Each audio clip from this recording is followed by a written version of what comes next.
Gamecock fans, now you can have your coffee and also support the Gamecocks in a championship quest to get to the top of the SEC and the top of the country by going to GamecockCoffee.com and purchasing Rise and Shine New Orleans Roast Gourmet Coffee. All of your purchases go to benefit Garnet Trust and put NIL dollars in the coffer of the Gamecocks official NIL collective. Check it out today and support the Gamecocks NIL. Good morning, Gamecock fans. Today is Friday, May 2nd, the year of our Lord 2025. This is Coffee with JC Shurburtt. Certainly thrilled to death that you are spending part of your Friday morning with me or whenever you may be ingesting this podcast. I don't know, that's probably not the right word, but audibly ingesting this podcast. Would that be better? Certainly looking forward to the weekend. Certainly been a week of eventful happenings. I guess in and around Gamecock land, things are kind of slowing down. You can kind of feel the summer coming, all that good stuff. Summer weather-wise, obviously, is already there in South Carolina, but I think that we're about to get more topical here. Big picture preview wise, you know, like I said yesterday, you can't sit here and break down the depth chart every single day for football between now and August. So we'll see what happens. Got lots of recruiting coming up in June. June is the new January. It's a 6-month acceleration of the calendar since we went to the summer official visits and the December signing day. It sort of all terminates there right at once. So you get them in June and have official visits. And there was a time, and I talked yesterday sort of about South Carolina being unique and a lot of big picture stuff as far as how the program has evolved under Shane Beamer. And there was a time, early Spurrier, late Holtz, where summer official visits would have been a bad thing for this program, mainly because at the time, you know, without the facilities, without the ops building, which is relatively new, but the practice fields were up there on the road. There was a time they didn't even have the Cruise weight room area in the stadium that they built when Spurrier first got there. Facilities were bad, and in Columbia in the summer, the campus. I've spent summers in Columbia. It's not the magic sort of goes away. I don't really know how it is now. Maybe there's more kids in summer school. Who knows? But it's different. And South Carolina back then, recruiting wise, and they were recruiting against Clemson a lot more when Tommy Bowden was there. A lot of battles over in-state players. There were more good in-state players back then than there has been the last 6-7 years. That's changing and coming back. But those in-state guys that were down to the 2 in-state schools were everything, and Clemson gets them up there. They'd have like a week-long camp. You're on the lake, and think about that to a young person. You know, you're like, well, this is great, and then you go to Columbia, and it's kind of dead, right? So the fun in Columbia was always, during the winter visits, and Carolina did pretty well if they could get players to hold off and get them in for official visits in January or during the season when school was in session. So that's changed dramatically. They take them out to the pool over at the Strom, and a lot of folks kind of give me heck about the lazy river idea that I had for the ops building at the time before they built it. And obviously they didn't go with the lazy river, right? But the reason for that is you are competing, in summer. Where do you want to go? I want to be on the water, or at least in the mountains, preferably by a stream, a cool stream. You know what I'm saying? But the campus has come a long way, and the coaches that have been here, starting with Spurrier when the facilities got better, Muschamp era was really when the summer officials started kind of kicking in earnest, and now they almost all are right there in the summer. They do a good job. Carolina can compete with just about anybody when it comes to official visits, and that's good. But there was a time 20 years ago where if Carolina had to have summer official visits, I hesitate to think, and then signing in December, there's no time to flip them back or get them in for that January official or anything like that. So, and they don't go head to head with Clemson as much, although this cycle in 2026, there are several that they're going head to head with the Tigers. That lost one in Gordon Sellers, the wide receiver, four-star guy from Charlotte. Samari Matthews, another player from Charlotte. Clemson and South Carolina. Um, you know, Zion Giles, who committed to Carolina from Carver's Bay. He was Clemson and South Carolina. So there's more coming, and that's a good thing. I think that kind of shows you that, Clemson hasn't changed their recruiting philosophy. But, Carolina's kind of in the game with, along with the state getting better. They're in the game with higher level prospects out of state and things like that. So we got that coming up. Summer official visits. It'll be a recruiting palooza on coffee and on the show. Speaking of recruiting, later today on the morning show, Hale McGranahan, and then what I consider, Phil brought this up yesterday, Mad Dog. He says that that's the best college baseball conversation in the world. Probably is in the world between Stuart Lake and Jamie Bradford. I know baseball hasn't been going well. A lot of people have checked out. I can't tell you that I watch every pitch these days, especially when they start losing. Florida's coming in, and of course, just like clockwork, the Gators took 2 of 3 for Arkansas. They were supposed to have a really good team, got off to a bad start. It's an important series for them, so they come in starting tonight. Interesting thing, and so that's happening along with Hale McGranahan. I almost left that piece of coffee. I almost left that. I almost did not mention what I mentioned to begin with. And you're like, oh, you're talking baseball and you're going to transition into this and not tell us. Now, Hale McGranahan, speaking of recruiting and all things football, will be on the morning show later with Jamie Bradford. But back to baseball. First of all, gotta recap this, unfortunately, or just give you the score. Alabama 13, Carolina 1. In softball last night, Gamecocks, Ashley Chastain Woodard's teams now lost 3 of 4 in the SEC. So it's important to turn it back around. You kind of look at how the games have gone. Carolina, I mean, LSU beat them pretty good down there the first series, and then there's a rain out and a doubleheader. Gamecocks swept the doubleheader and won the series. So this team bounces back, but you kind of look and, yeah, folks, I hate to admit it.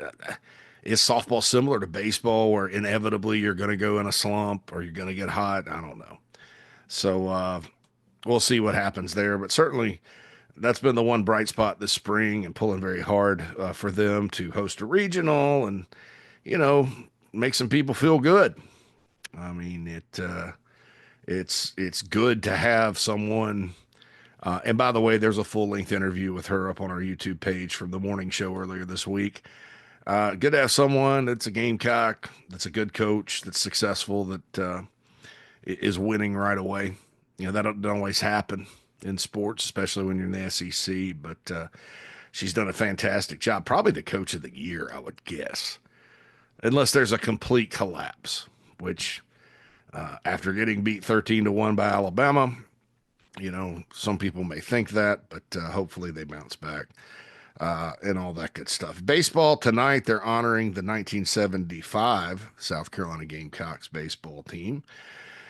That sort of started it all. Bobby Richardson, the coach, started, it was the year before I was born, 1975, and that was the first time Carolina played for a national championship. It was kind of a breakthrough year. Before that, baseball wasn't really emphasized at the University of South Carolina. They didn't really have a whole lot to hang their hat on. They hired Bobby Richardson, and he's kind of the guy that started it all, and he handed it off a couple years later to June Raines, who coached for a long, long time. And then Ray Tanner was kind of the third good coach. And then after Tanner, we know we've gone from Holbrook to Mark Kingston to Paul Maneri now. But this started it all for the Gamecock baseball program, and they were an independent. They went 47-4 in the regular season. hosted a regional. Back then, you played some games on campus. Those that had campus stadiums, sometimes they played different spots, but Carolina hosted it right there at Sarge Fry, what became Sarge Fry Field. Gamecocks beat Citadel, Temple, and NC State, sweeping their way through the regional. And back then, you had no super regionals. You just had sort of the 8 teams, and so the Gamecocks got to Omaha. They beat Seton Hall 3-1. They beat Eastern Michigan 5-1. They beat the Arizona State Sun Devils, who were powerhouse at the time, 6-3. And then they ran into Texas, 17-6 Longhorns. Uh, Gamecocks had to work their way back and play Arizona State again, beat the Sun Devils 4-1, and then Texas beat the Gamecocks 5-1 in the final. So Texas won the national championship game. Carolina would go on 2 years later to play Arizona State under June Raines in a national championship game. And then in 2002, lo and behold, they played the Longhorns again under Tanner and lost. And then they played 3 straight between 2010 and 2012. Of course, beat UCLA, beat Florida, and then lost to Arizona. And that ended the Ray Tanner era. So there's a little history lesson there. Earl Bass was a pitcher on that team. Steve Cook was an outfielder on that team that was really, really good. Jeff Grants, who played quarterback for the Gamecocks, that fall, he would lead the Gamecocks to one of the more infamous games in the history of the Carolina Clemson rivalry, a 56-20 win. He was from, I believe, Bel Air, Maryland, a Maryland player. Jeff Grant's one of the best quarterbacks in school history. Grayson Griner has an interview with Jeff with 1801 Media. You may want to check out. And so Grants was on that team. It was a loaded team. Gamecocks. Cliff Gustafson was coaching at Texas at the time, legendary Longhorns coach. And yeah, so Rick Cerrone. Those of you that follow Major League Baseball remember he played catcher for Seton Hall, which was the opener for the Gamecocks out there.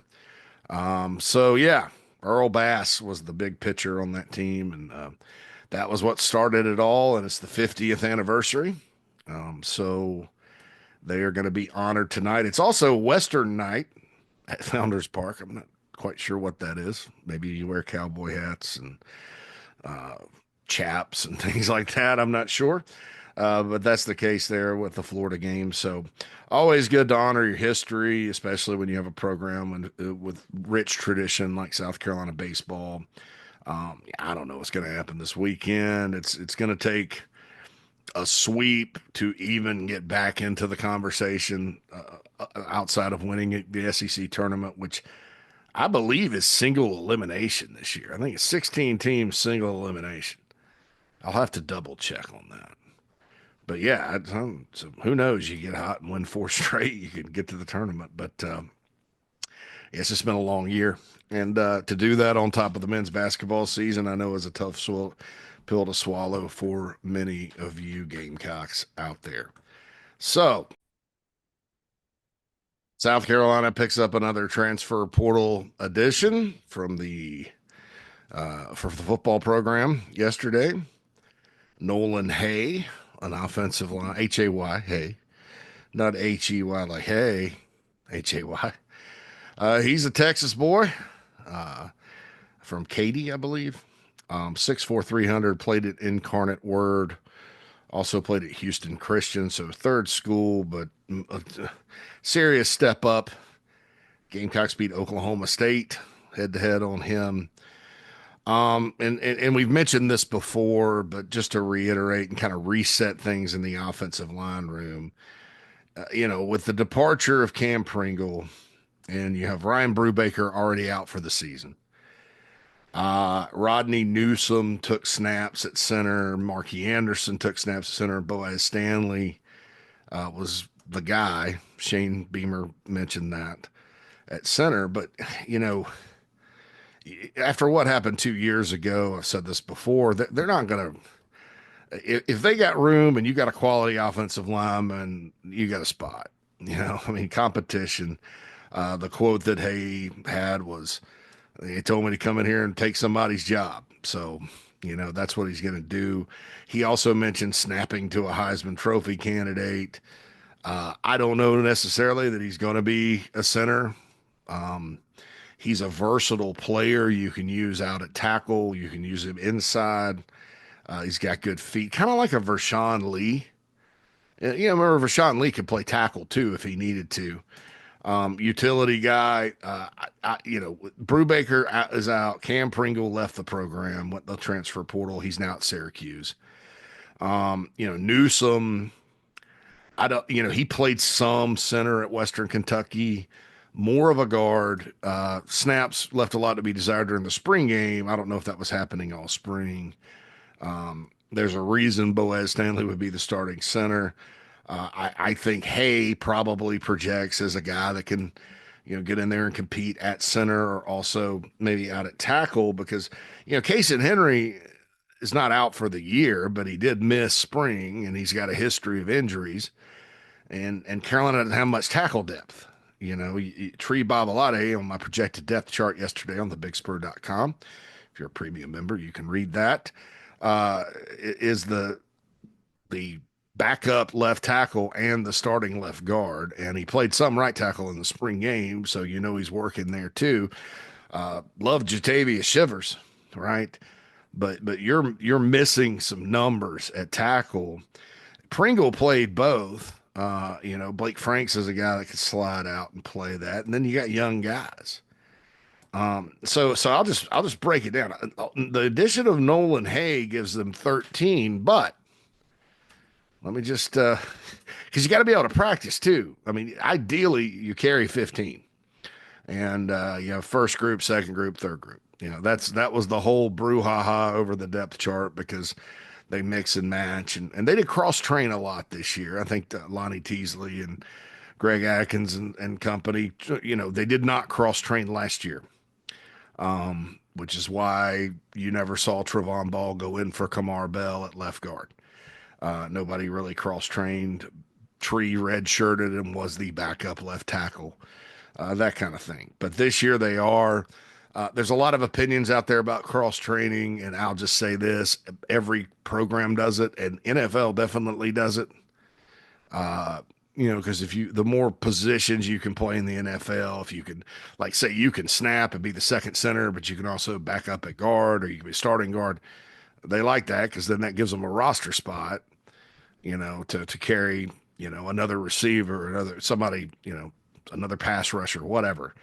And so, versatility, cross training, that's not something that's like unique. That's also, it's actually more unique to not, and they didn't last year. But they are this year. So, but listen to these numbers, okay? So I'm counting, and I'm probably leaving somebody out, and I'm not counting walk-ons, just scholarship guys. On the O-line, so you got 4. Hayes, the fourth one in from the portal. I mentioned Newsome. I mentioned Boaz Stanley. Nick Sharp from Wake Forest is definitely an interior guy. 6'2", 340. Missed the whole spring with an injury. Disappointing that he got injured because they really like him and they think he could be a factor. But he's injured. So, there's one already down. -1 for spring. Not that you can't count on him when August gets here. He can, recover and be fine. But, I think this is what sort of, coaches, unlike us, they're at practice. And they'll look, they have like visual confirmation of things that they can look out at the offensive line group and go, God, there's a lot of walk-ons rotating in and out. And boy, we don't really have that many guys. Maybe we should go get some. It's like the same thing as far as like, if you actually look in the refrigerator as opposed to delivering the groceries, you may deliver 3 pounds of ham and turkey to a house if you're the delivery guy, and then come back the next day with more. And you're like, well, what happened? Well, you didn't know they had 18 people over and they ate all the ham and turkey. And they're looking in the fridge. The coaches are looking in the fridge, so to speak. That was probably a terrible analogy, but just go with it. Just go with it. Okay, so they're looking at this. And they see Sharp over there on the sidelines or whatever. Brubaker out for the year. Brubaker was the backup center last year. And so then, you got the group that's still intact from a couple of class of 2023, Marquis Anderson, Trovon Ball, Tree Babalade, and Jatavius Shivers. All those guys are going into their third year, and there's expectations there. So that's seven, eight if you count Nolan Hay. Case and Henry is all that remains with Brubaker out of the 2022 offensive line class, fourth year guy, returning starter. But oh, wait a minute. He was out too for the spring, did not scrimmage. History of injuries. So that's two on the sidelines that could come back, plus Brubaker, who's in kind of in the, he's still on the team, but he's in the Pringle category, is like out, not here for 2025. So with, did I say Pringle? Franks. What? Wait a minute. Hold on. Yeah, Pringle category for Baker. Yeah. So Cam Pringle left, goes on to Syracuse. Thompson, Franks, and Pringle were a three-man class. So Pringle's gone. He's out. Thompson and Franks are still there. Thompson's obviously the starting left tackle. There does need to be depth behind him.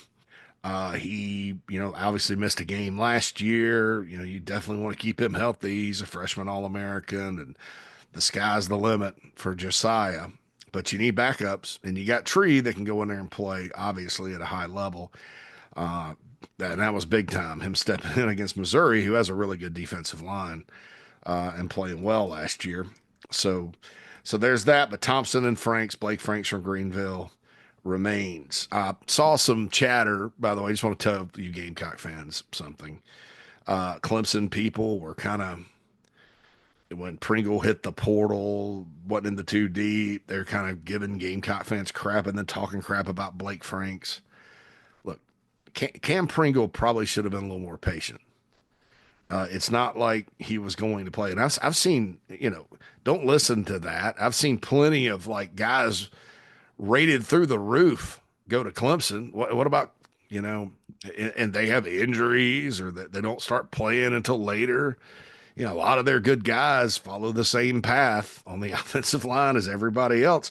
Blake Franks was a freshman last year. What's the expectation?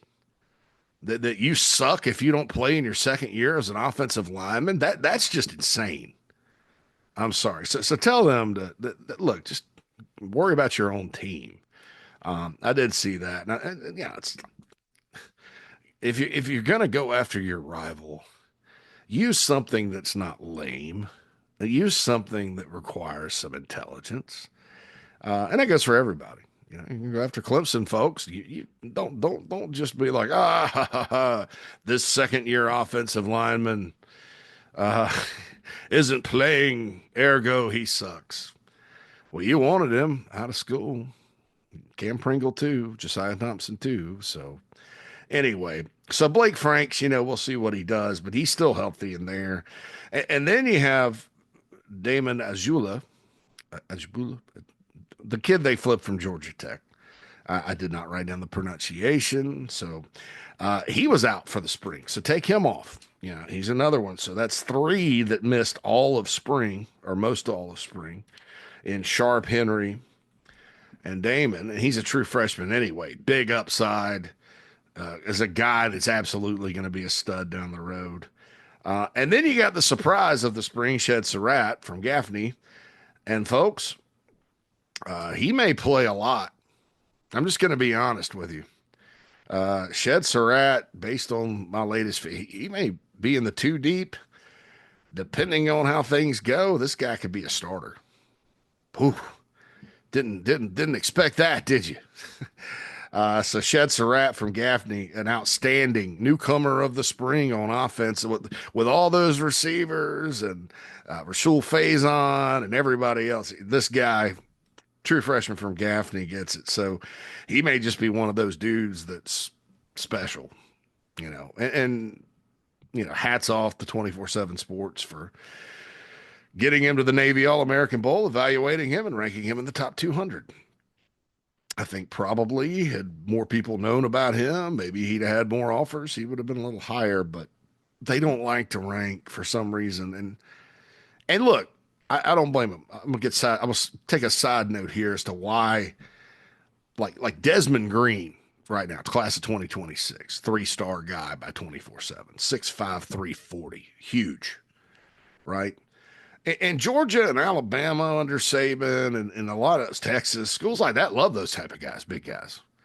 They recruit them, but the folks that evaluate, they like the Josiah Thompson build better, which is why Cam Pringle dropped in the rankings, although he was very good. And you look and you see Zach Rice, who was a massive guy and a 5-star tackle out of Virginia that North Carolina signed, and he's in the portal after not playing and getting moved to guard at Syracuse, and so is Cam Pringle. Now, I wish those guys the best. I like Syracuse. I like Fran Brown. Hope they, was happy that they beat Miami last year. I think he's one of the few coaches that tells it like it is. So I wish those guys the best. But obviously, the bigger dude, they're two bigger guys coming in, and you know, I can't say that they're both 5-star projections right now. Again, though, like I just ranted about earlier, it's early. But they would use some of those examples as to, well, it's tougher to get the weight off and all this other stuff. It's easier to pack on the muscle, whatever. And so that's why so Surratt probably to be in the top 200 is probably about as high as he would go. Plus, he's not 6'7", he's 6'4", 6'5". And not, they like 6'7". Those 2 inches mean something in rankings. I'm just trying to explain the rankings here. But this guy could be better than we think. I'll leave it at that. I don't want to make any crazy predictions on him. But he's still there. But if you count it up, so that's 13 with Nolan Hay, assuming Sharp, Henry, and Damon are good. And 2 of them are true freshmen. 1 true freshman may play, which may be why Pringle left. Maybe Surratt, Pringle's working at guard, Surratt took advantage of that opportunity. And really, honestly, with Sharp out and all that, that's probably got in there at guard. Although I do believe he could play tackle as well in a pinch. I was told Mike Shula, the offensive coordinator in particular, loves that guy. So that's good. Shula's been around a lot of big-time offensive linemen in the National Football League. So why take Nolan Hay? That's why. Why are they in on the other kid from Jacksonville State? That's why. What can Nolan Hay bring to the table? What did he do at Incarnate Word? Well, Incarnate Word rushed for a ton of yards last year. They got a good system. They're a Texas team. They run it wide open, just like most of the Texas schools do, especially at that level. Remember, Cam Ward came from Incarnate Word. He the number 1 pick in the draft. Incarnate Word. I think Zach Kitley, who was, he's the head coach somewhere now, but he was the OC there, and then OC at Western Kentucky, obviously.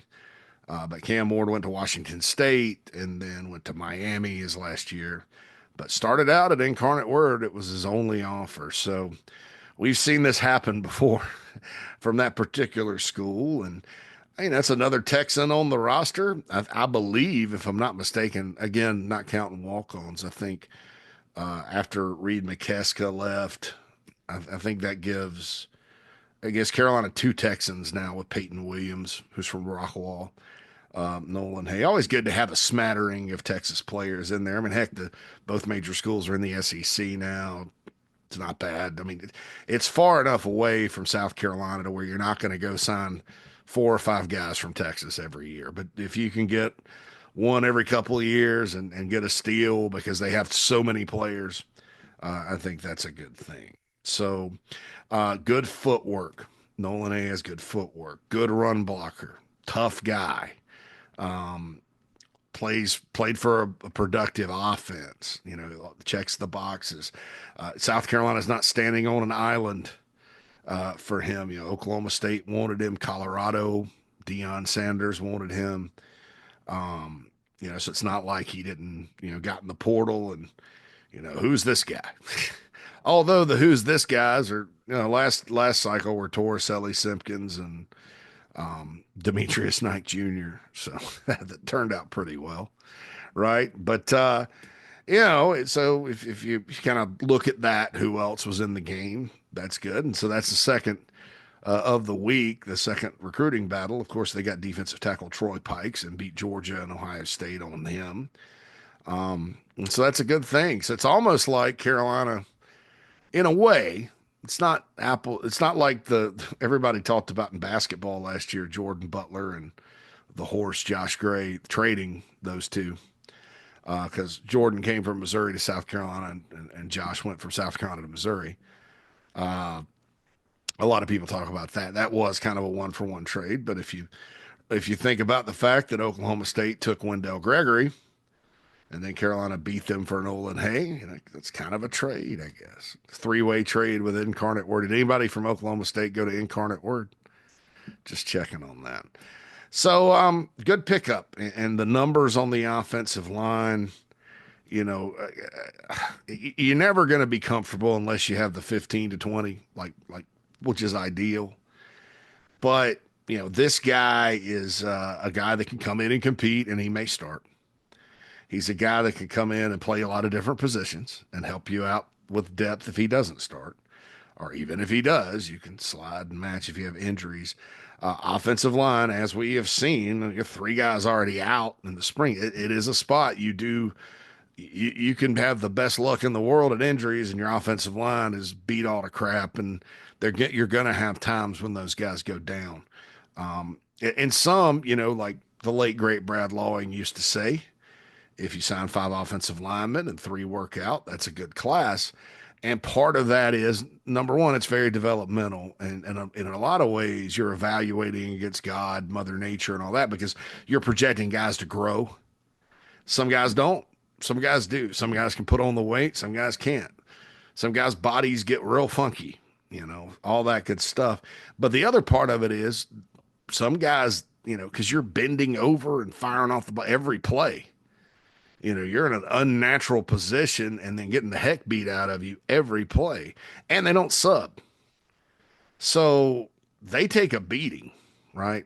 Outside of running back, and running back is probably equal. They have more physical contact, and sometimes your body doesn't like that.